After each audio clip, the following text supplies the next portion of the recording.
Salam sejahtera. Nama saya ialah Jailul Chin Chen dan saya berumur 19 tahun pada tahun ini. Saya berasal dari Butterworth, Pulau Pinang. Alamat rumah saya ialah 4A Bintang Pau Indah 4, Taman Pau Indah 13700 Seberang Perai Tengah.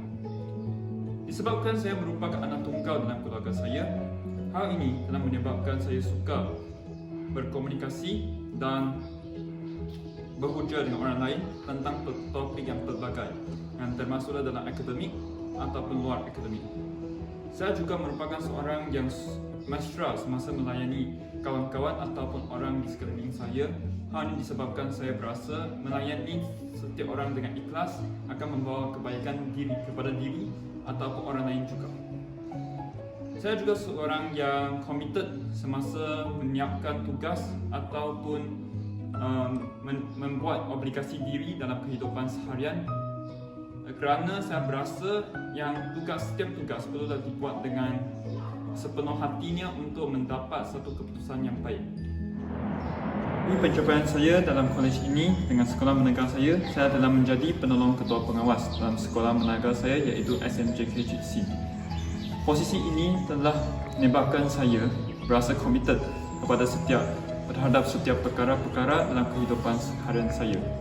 Saya juga sedar akan aplikasi diri apabila saya telah ditugaskan beberapa kerja pada satu masa dan saya akan menyiapkan tugasan tersebut dalam masa yang ditentukan dan dengan sepenuh hatinya.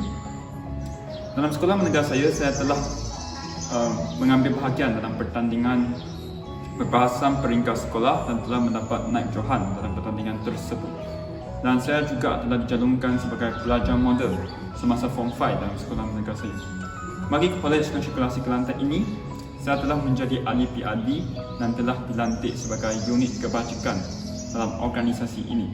Bagi beasiswa saya ingin memohon beasiswa UM dalam jurusan Sains Bahan. Sebab saya memilih jurusan ini adalah disebabkan saya berasa jurusan ini merupakan asas kepada setiap cabang sains dan jurusan ini juga dapat memberikan saya satu peluang untuk memberikan sumbangan dalam pembangunan negara. Assalamualaikum warahmatullahi wabarakatuh. Nama diberi Siti Nur Fatah binti Fauzi. Saya berumur 20 tahun dan berasal dari Pasir Mas, Kelantan. Saya dilahirkan pada 7 Mei 2001 di Hospital Besar Pasir Mas. Saya merupakan anak bongsu daripada 9 orang adik-beradik. Saya juga merupakan bekas pelajar Sekolah Menengah Kebangsaan Meranti. Semasa di sekolah menengah, saya merupakan seorang ketua ekskul disiplin dan saya juga pernah mewakili sekolah di peringkat negeri dalam pertandingan petang.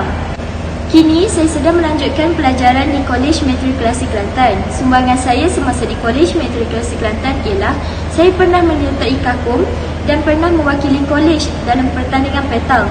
Saya juga merupakan seorang ketua aras di Kolej Kediaman. Kelebihan yang ada pada diri saya ialah saya mampu bercakap di khalayak ramai. Saya juga mudah bergaul dengan orang di sekeliling saya dan saya juga seorang yang menepati masa.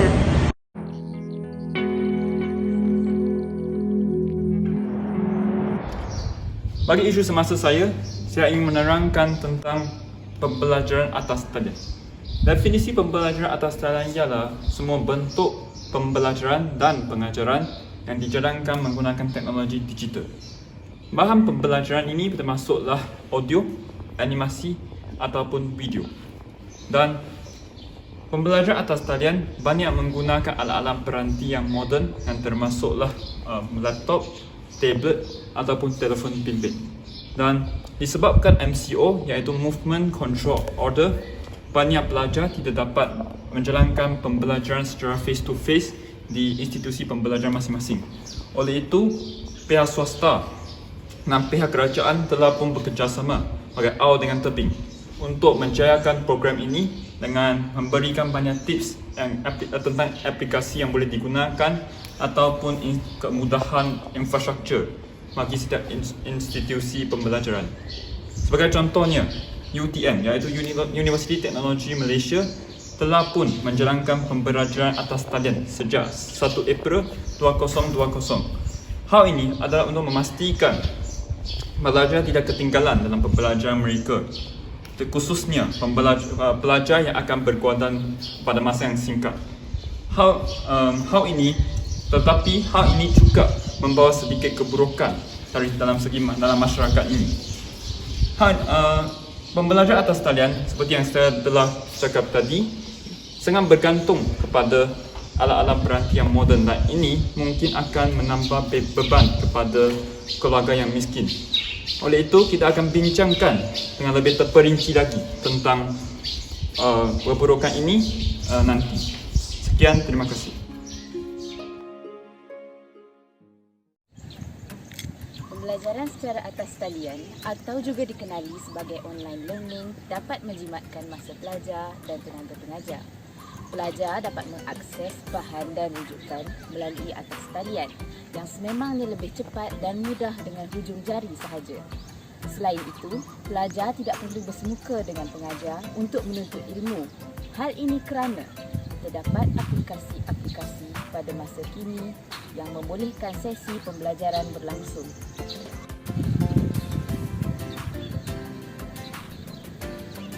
Antara contoh aplikasi ini ialah Google Meet, Microsoft Teams, Zoom dan sebagainya.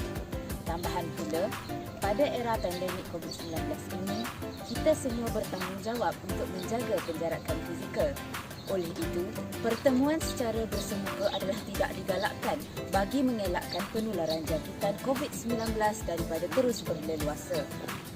Tambahan pula, golongan berisiko tidak digalakkan untuk keluar dari rumah masing-masing, contohnya warga emas dan kanak-kanak. Maka, wajarlah pembelajaran secara atas talian menjadi norma baharu pembelajaran abad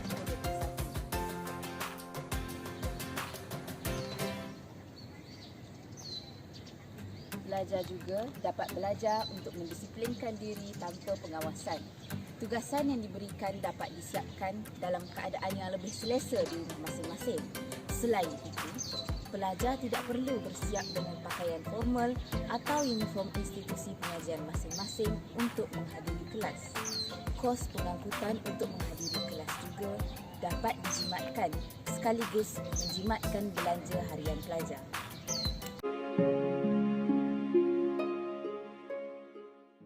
Pembelajaran atas talian mempunyai kebaikan dan keburukannya yang tersendiri. Antara kebaikan pembelajaran atas talian ialah pelajar boleh bekerja sambil belajar. Bak kata pepatah sambil menyelam minum air. Hal ini dapat membantu mereka untuk menampung kos pembelajaran mereka. Sebagai contoh, mereka boleh menggunakan pendapatan tersebut untuk membeli data internet. Seterusnya, apabila berada di rumah, masa pelajar akan menjadi lebih fleksibel. Hal ini kerana mereka dapat merancang masa mereka dengan lebih sistematik. Sebagai contoh, pada waktu pagi, pelajar boleh menghadiri kelas ataupun kuliah, dan pada waktu lapang pula, mereka boleh membantu keluarga mereka ataupun mengulang kaji pelajaran.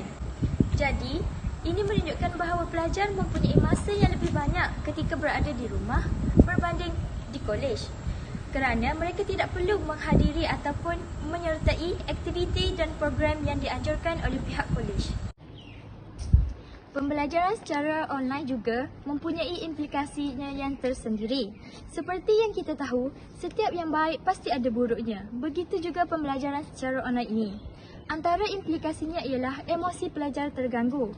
Perkara ini terjadi disebabkan oleh pelajar-pelajar menghabiskan masa mereka di dalam bilik dan di hadapan gadget-gadget yang menghasilkan gelombang-gelombang elektromagnetik. Gelombang-gelombang elektromagnetik ini akan menyebabkan kerosakan pada otak para pelajar dan seterusnya menyebabkan emosi mereka terganggu. Antara isu yang sering ditimbulkan berkaitan dengan pembelajaran secara online ini ialah penipuan dan keselamatan. Isu ini timbul kerana setiap tugasan dan peperiksaan yang dijalankan tanpa pengawasan daripada pihak pengajar secara bersemuka. Berkemungkinan besar, pelajar-pelajar akan menipu dalam setiap tugasan dan peperiksaan yang dijalankan. Sebagai contoh, untuk menduduki peperiksaan, mereka boleh meminta bantuan daripada kawan ataupun orang lain untuk menduduki peperiksaan bagi menggantikan diri mereka. Hal ini kerana tiada langkah-langkah keselamatan yang dilaksanakan seperti bukti pengenalan diri dan pengawasan kepada calon peperiksaan. untuk memastikan bahawa calon tersebut sendiri yang menduduki peperiksaan tersebut.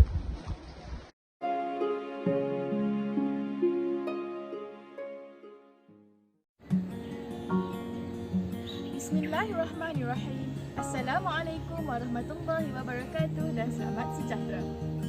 Setiap kesukaran atau masalah pasti ada jalan penyelesaiannya. Berikut adalah cara-cara untuk mengatasi kesan buruk pembelajaran secara maya. Pertamanya ialah pengurusan masa. Dalam konteks ini, pelajar boleh menyusun jadual harian untuk membantu mereka mengatur rutin harian mereka agar urusan mereka menjadi lebih teratur dan efisien. Tambahan pula, pelajar yang cemerlang adalah pelajar yang dapat mengatur dan menyusun masanya dengan baik.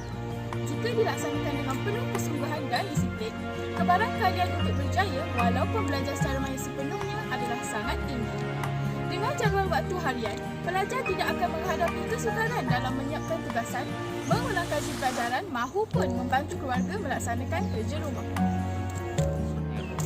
Selain itu, memastikan peralatan mencukupi juga merupakan salah satu persediaan yang boleh dilaksanakan oleh pelajar sebelum kelas bermula agar memudahkan proses pembelajaran. Kekemasan diri juga tidak terkecuali, memandangkan ia memainkan peranan yang penting dalam mengurangkan tekanan yang dihadapi oleh pelajar. Akhir sekali, mendapatkan rehat yang secukupnya. Hal ini amatlah penting, memandangkan rehat yang cukup membantu pelajar untuk sentiasa kekal fokus semasa kelas sedang berlangsung serta membantu meningkatkan daya ingatan mereka. Pelajar turut dinasihatkan untuk mengelakkan penggunaan sebarang gadget ketika waktu rehat mereka. Tidak lupa juga melakukan senaman ringan ketika masa lapang mereka. Hal ini penting dalam memastikan kesihatan mereka terjaga kerana posisi duduk, kurang bergerak dan tidak aktif secara fizikal boleh mengundang lebih banyak kesan buruk kepada diri mereka. Demikian kata, sudah terang lagi bersuluh, pembelajaran jarak jauh merupakan salah satu pendekatan terbaik yang dicadangkan oleh pihak kerajaan bagi memastikan para pelajar tidak ketinggalan dalam pembelajaran mereka walaupun dalam keadaan serta situasi pandemik masa kini. Hal ini kerana para pelajar masih boleh menghadiri kelas mahupun kuliah mereka walaupun tidak berada di hadapan tenaga pengajar secara fizikal. Benar kata orang, tidak semua solusi itu sempurna. Ada baik, ada buruknya. Namun, ianya masih boleh dibaik-oleh dari masa ke semasa. Oleh itu, kita tidak boleh cepat menghakimi solusi ini. Solusi ini jelas menunjukkan bahawa pihak kerajaan sangat menitik beratkan keselamatan, kesihatan serta pembelajaran para pelajar. Saya berharap pembelajaran jarak jauh dapat dimanfaatkan oleh para pelajar sebaik mungkin. Oleh itu, demikian sahaja daripada kami. Kekal sihat serta selamat. #KitaJagaKita. Assalamualaikum warahmatullahi wabarakatuh.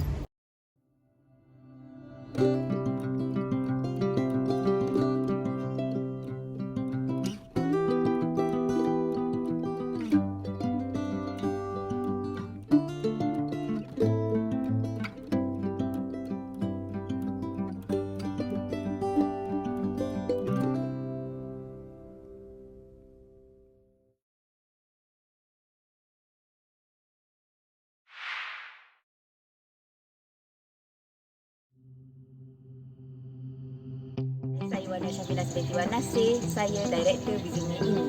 Saya Cerilo Chin Chun sebagai editor. Saya Siti Nurfatah binti Fauzi sebagai scriptwriter. Saya Nur Anis Aisyah binti Khairudin, saya fotografer Bizinya ini. Saya Nini Erdina Kristina Osidik binti Muhammad Zaidi sebagai videografer.